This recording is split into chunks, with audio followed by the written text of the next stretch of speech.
आइए देखते हैं मध्य प्रदेश की दोपहर की बड़ी खबरें।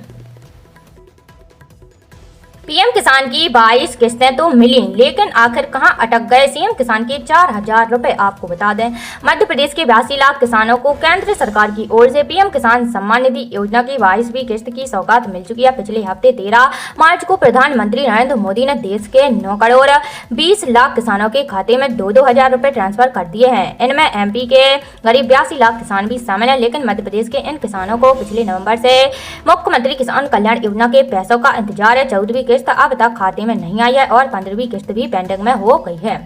इस लिहाज से मध्य प्रदेश के किसानों के खाते में जल्दी एक साथ 4,000 रुपए आ सकते हैं, लेकिन किसानों का सवाल है कि आखिर कब मुख्यमंत्री किसान कल्याण योजना की 14वीं और अब 15वीं किस्त का इंतजार प्रदेश के किसानों को है। यह इंतजार ऐसे समय में बढ़ रहा है जब मध्य प्रदेश सरकार साल 2026 को किसान वर्ष के रूप में मना रही है। मध्य प्रदेश के पीएम किसान लाभार्थियों को राज्य सरकार की ओर से भी साल में 6,000 रुपए दिए जाते हैं। पीएम किसान की तरह ही यह पैसा 2-2 हजार रुपए की 3 किस्तों में मिलता है। कब आएंगे सीएम किसान के 4,000 रुपए? मुख्यमंत्री किसान कल्याण योजना की अटकी किस्त के बारे में अधिकारियों से जानकारी मांगी गई है, लेकिन अभी तक इसकी संभावित तारीख को लेकर कोई अपडेट नहीं है। माना जा रहा है कि किसानों को नए वित्त वर्ष तक का इंतजार करना पड़ सकता है। मार्च का महीना खत्म होने में अभी 5 दिन बाकी है। 1 अप्रैल से नया वित्त वर्ष शुरू होने जा रहा है। ऐसे में किसानों का रुका हुआ पैसा जारी किया जा सकता है। सरकार बोली 35 दिन बाद गैस बुकिंग की बात झूठ। आपको बता दें, सरकार ने उन सभी मीडिया रिपोर्ट्स को गलत बताया है जिनमें गैस सिलेंडर बुक करने के नियमों में बदलाव की बात कही जा रही है। मीडिया रिपोर्ट्स में कहा जा रहा है कि अब पीएम उज्ज्वला योजना वाले उपभोक्ता अब 45 दिन में और नॉन पीएम उज्ज्वला योजना उपभोक्ता दूसरा सिलेंडर 35 दिन बाद ही बुक करा सकेंगे। पेट्रोलियम और प्राकृतिक गैस मंत्रालय ने साफ किया है कि ऐसा कोई बदलाव नहीं किया गया है। रिफिल बुकिंग के पुराने नियम ही लागू रहेंगे और उनमें कोई बदलाव नहीं हुआ है। यानी एक सिलेंडर डिलीवरी होने के बाद दूसरे सिलेंडर की बुकिंग 25 दिन बाद कर सकेंगे।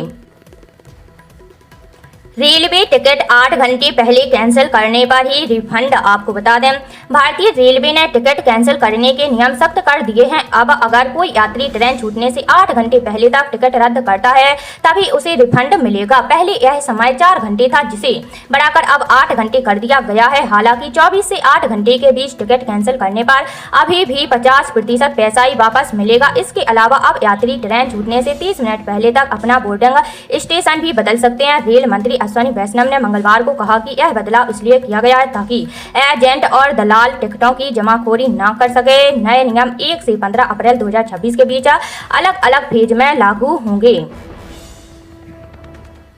एमपी के कई शहरों में पेट्रोल पंपों पर लगी भीड़। आपको बता दें, मध्य प्रदेश के इंदौर, उज्जैन, नीमच, झाबुआ, आगर, मालवा, शाजापुर और अन्य शहरों में मंगलवार शाम पेट्रोल पंपों पर अचानक भारी भीड़ उमड़ पड़ी। इजराइल ईरान युद्ध के बीच पेट्रोल खत्म होने और कीमतें बढ़ने की अफवाह फैलने पर लोग अपनी गाड़ियों की टंकियां फुल कराने पहुंचे।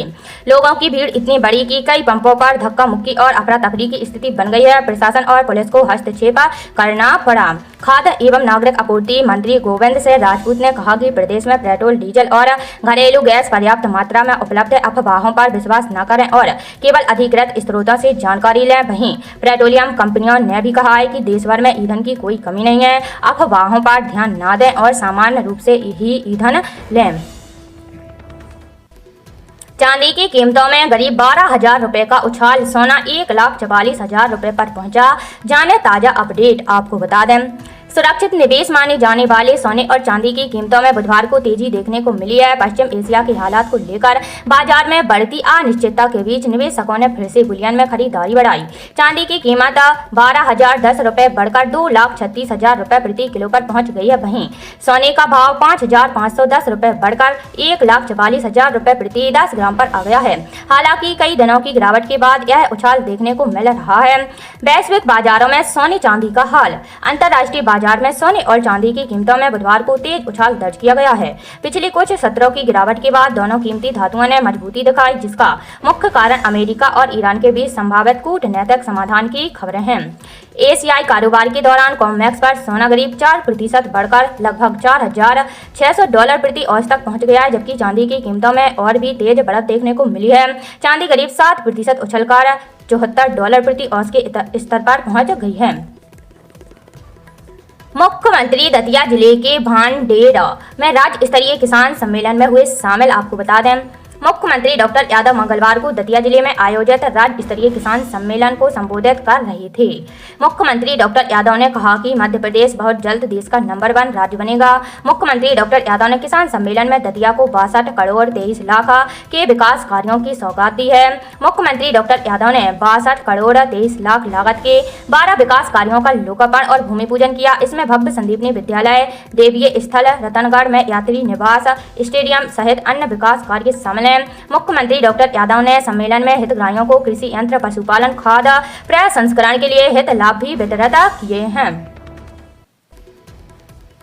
ईरान जंग के बीच ट्रंप ने पीएम मोदी को लगाया फोन, हॉर्मुज़ पर बनी रणनीति। आपको बता दें, अमेरिका राष्ट्रपति डोनाल्ड ट्रंप ने ईरान जंग के बीच पहली बार प्रधानमंत्री नरेंद्र मोदी से फोन पर बातचीत की। भारत में अमेरिकी राजदूत सर्जियो गोरा ने एक्स पर इसकी जानकारी दी। दोनों नेताओं ने मध्य पूर्व की ताजा स्थिति और हॉर्मुज़ स्ट्रेट को सुरक्षित और खुला रखने पर चर्चा की। पीएम मोदी ने कहा कि भारत तनाव कम करने और जल्द शांति बहाल करने का समर्थन करता है। रिपोर्ट्स के अनुसार ईरानी supreme leader Mojtaba Khamenei America के साथ वार्ता के लिए तैयार हैं। प्रधानमंत्री नरेंद्र मोदी पश्चिम एशिया के हालात पर राज्यसभा में मंगलवार को 21 मिनट बोले।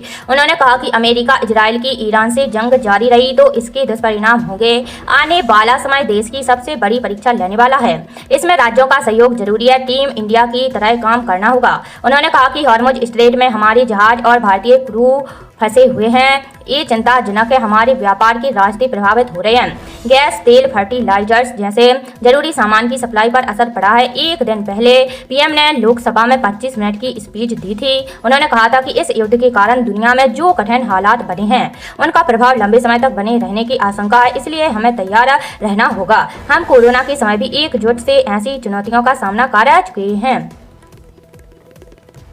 एमपी में 5वीं और 8वीं का रिजल्ट जारी। आपको बता दें, मध्य प्रदेश राज्य शिक्षा केंद्र ने बुधवार को कक्षा 5वीं और 8वीं का वार्षिक परीक्षा परिणाम जारी कर दिया। स्कूल शिक्षा मंत्री उदय प्रताप सिंह ने वल्लभ भवन में एक कार्यक्रम के दौरान बटन दबाकर रिजल्ट घोषित किया। इस साल 5वीं के 95.14% और 8वीं के 93.83% पास हुए हैं। दोनों कक्षाओं में छात्रों की तुलना में छात्राओं ने बेहतर प्रदर्शन किया है। शहरी की तुलना में ग्रामीण स्टूडेंट्स ज्यादा। इस साल 5वीं और 8वीं की परीक्षा में 23,68,984 छात्र शामिल हुए थे। 5वीं और 8वीं को मिलाकर कुल 16,78,567 छात्र ग्रामीण क्षेत्रों से थे। वहीं शहरी छात्रों की संख्या मात्र 6,90,417 रही। एमपी में 2 सिस्टम, पूर्वी हिस्से में बादल छाए। आपको बता दें, साइक्लोनिक सर्कुलेशन सिस्टम और टर्फ की वजह से मध्य प्रदेश में मंगलवार को मौसम के 2 रंग देखने को मिले हैं। पूर्वी व पश्चिमी हिस्से में जहां बादल छाए रहे तो भोपाल, इंदौर, उज्जैन संभाग में तेज गर्मी रही। यहां पारा 38 डिग्री के पार पहुंच गया है। ऐसा ही मौसम बुधवार को भी बना रहेगा।